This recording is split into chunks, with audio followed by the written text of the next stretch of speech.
Hello, this is Victor at RestoringMercedes.com. Today we're going to look at this one right here. This is a 1992 600 SEL. That's the first production, the early production, one of the first ones of the V12s that Mercedes made, and has 150,000 miles, more or less, 148 or something. But this car has been sitting for years, and there's a lot of problems with it. Lots and lots and lots, and hasn't been washed properly. The clear coat is bad. You can tell the clear is gone on the roof. Floated the vehicle, Florida set in the sun, cooked the paint. This is what we get. There's a little bit of a rust over there, all of these things, door locks, the pump, and there's some rust developing. It is what it is. All of this dirt, of course, from sitting. It's a big project car, like a big one.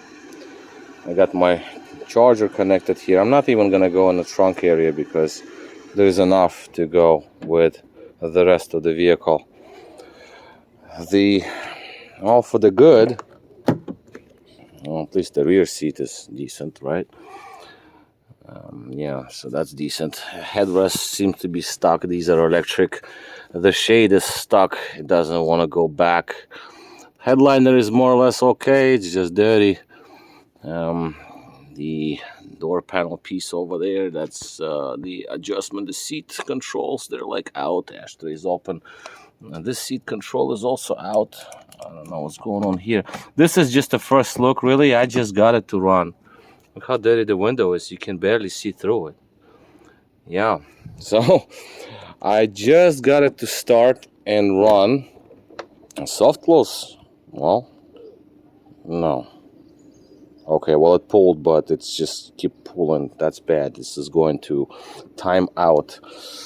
All right, so that's that. The tires, they're all mismatched. One of them is a winter tire. I don't know why you put the winter tire in Florida, but it is what it is. The trim's moved. Sunroof is not straight. Whatever, that's the least of the concerns.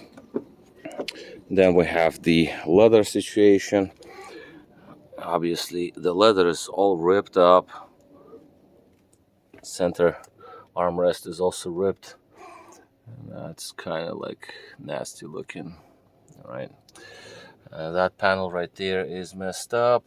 Okay, whatever switches are pushed in. There is no AC in this car. Radio doesn't work. Somebody put the green wire over here. That's just to make the starter to engage.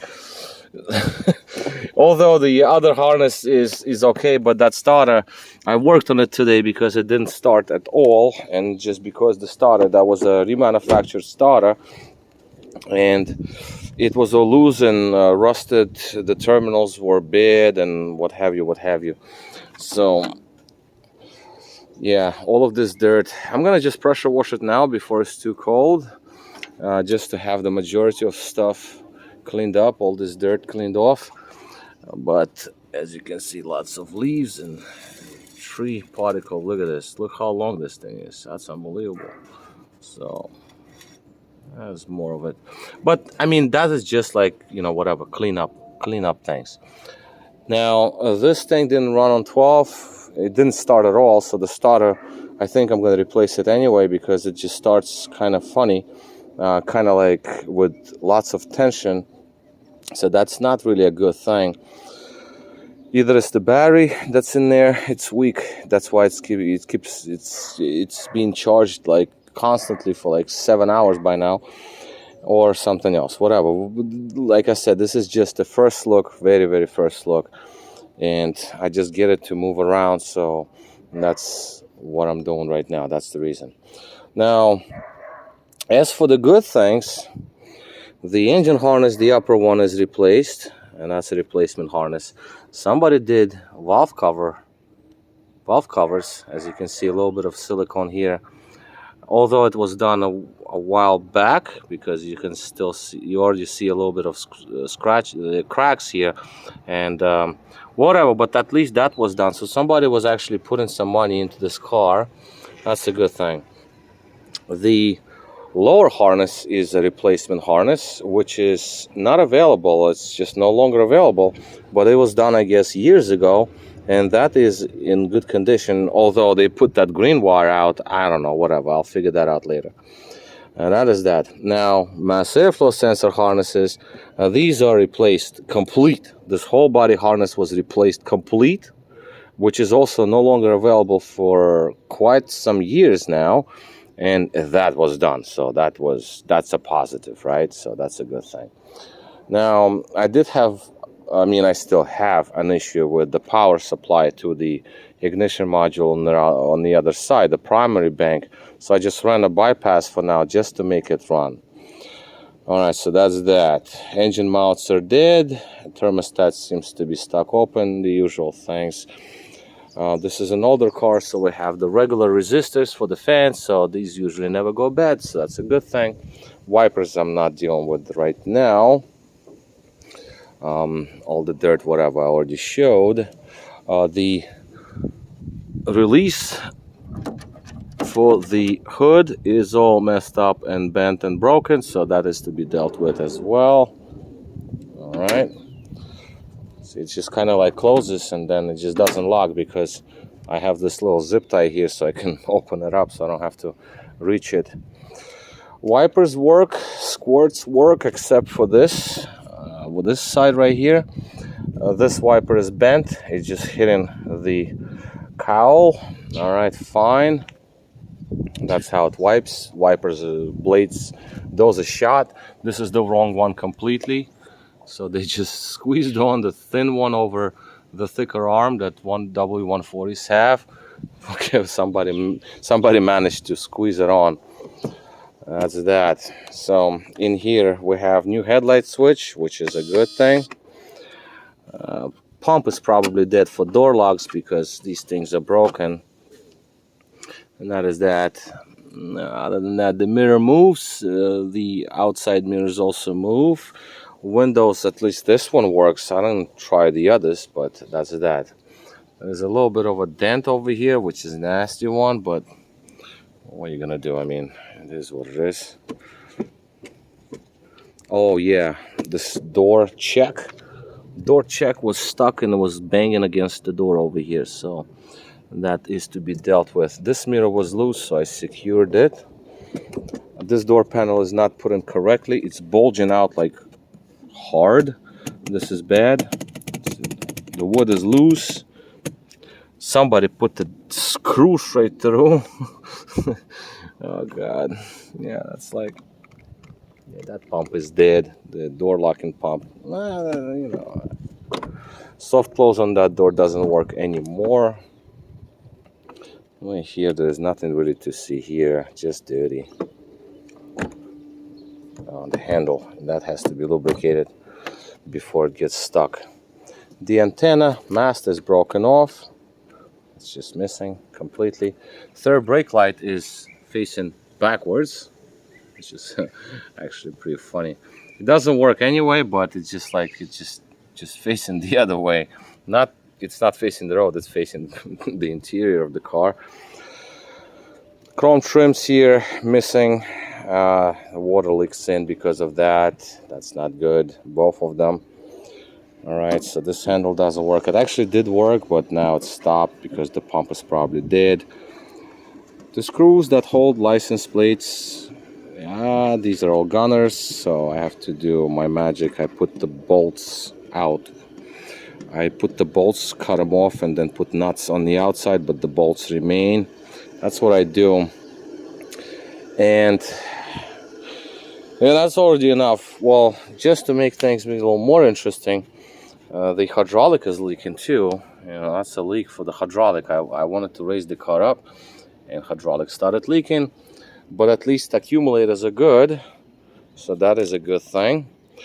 The rear suspension is banging like crazy, so the shock up, you know, the struts, those are bad. Oh, hello, look at that. I see some more hydraulic fluid here, because car hasn't moved. This is just what I'm seeing. It leaked from here too, so hydraulic lines for the suspension have to be looked into. This seemed to be a winter tire. Winter I-Sept, winter concept, whatever. So this is a winter tire versus the regular tire. So tires are gunners, rubbers are gone. They're all like dry rotted anyway. So that is that. The trunk, I'm gonna go very last about the trunk because I always go. The trunks I do the last. Battery, I don't know, some batteries in there. Oh, at least I do have the holder in there still. Well, that's nice. The one that's supposed to hold the battery. Alright, so that's good. Chargers it's just running over time because there is a drain in the system somewhere. I'm sure of it. That's what the previous owner told me.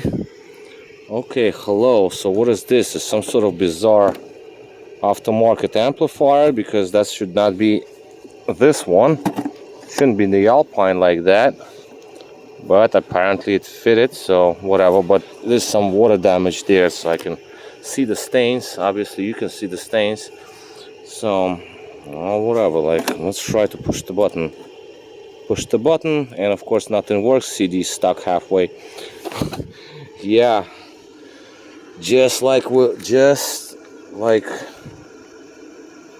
we like. Okay, this is the gasket for the throttle body. Yes, that's a throttle body gasket. I don't know what is it doing here. Whatever. This is that little extension to pull the hood release. All right, well, that's that. And I guess that's enough for now. But I guess it's just, well, let's do it this way. Since I had it done to a point where I can start it, and we'll start it up. Oh yeah, check engine light does not light up. ABS ASR lights do not light up either. All right, so the engine was running for a while. Oh yeah, there is exhaust leak, of course. We cannot stop at what I just showed you. There is of course an exhaust leak. How can we go without the exhaust leak? You know, that's just like classic. So I mean, it's like sarcastically, but this is what it is. It's just these cars. It's the exhaust leak down under. You hear that? But now for the good. Another good news is that the engine runs very, very nicely. All right. The transmission engagement is great, forward and backward, and the engine is relatively clean. I didn't check the oil level, to be honest with you. I should. Yeah, the engine is relatively clean. For 150,000 miles, that's okay.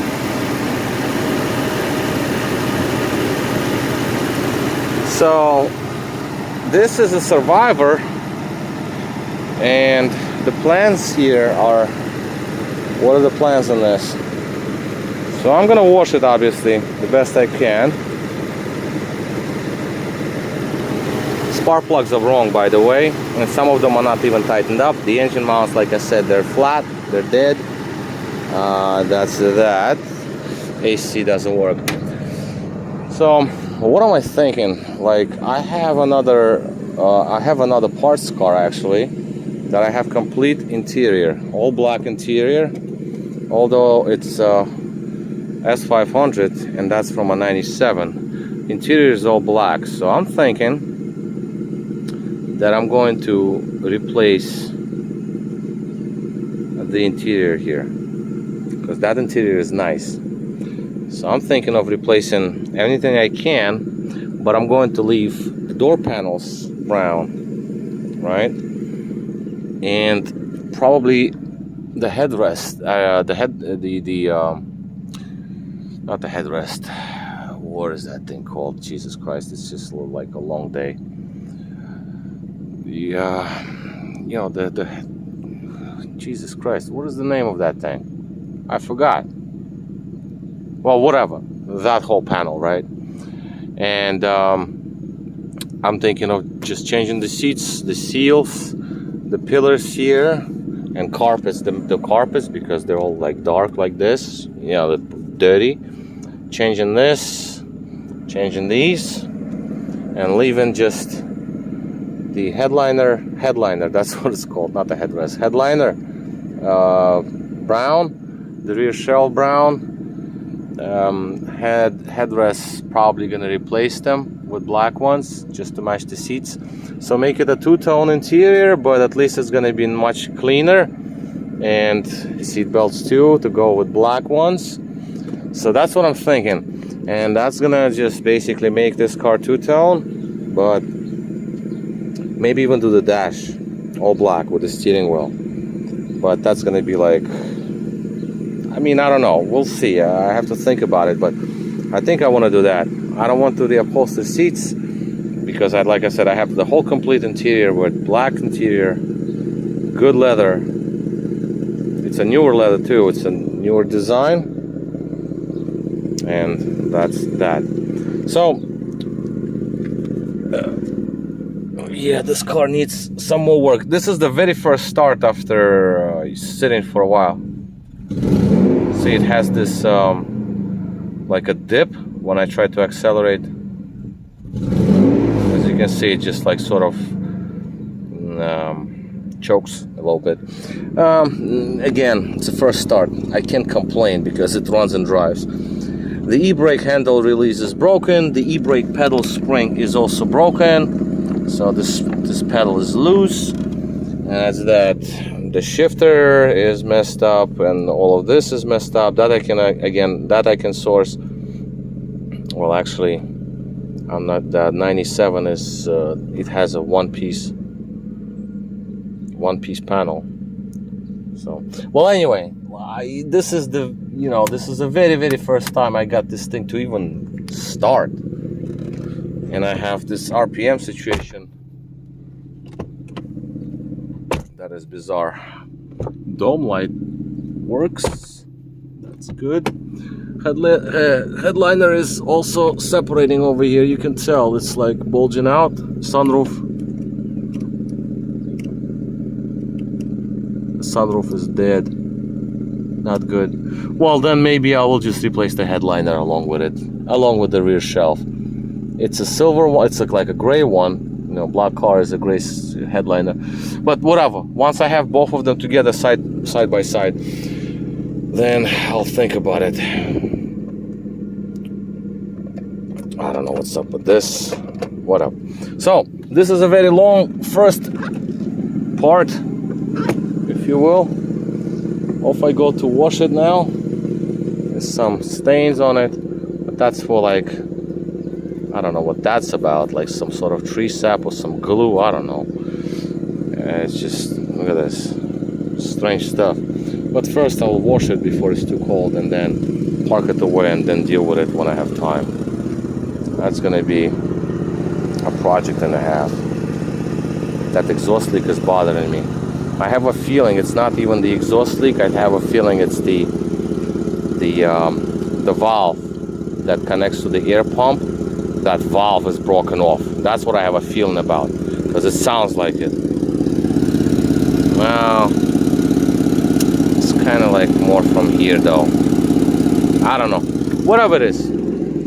And this I don't like, when the RPMs, they just go up and down. See, it's quieter now, and then the RPMs dive down. But again, beggars can be choosers. At least it moves. It engages. See, now it went into this different mode, quieter, because it went into the closed loop. The temperature is 80 something degrees and became quieter. And it's actually smoother now because, again, closed loop operation. Here now goes back down again. So I guess the temperature is up and down. Whatever, I'll deal with it whenever I have time. So this is basically going to be all. Yeah, this is like, sounds like it's a gunner, but it's not really. This can all be sorted.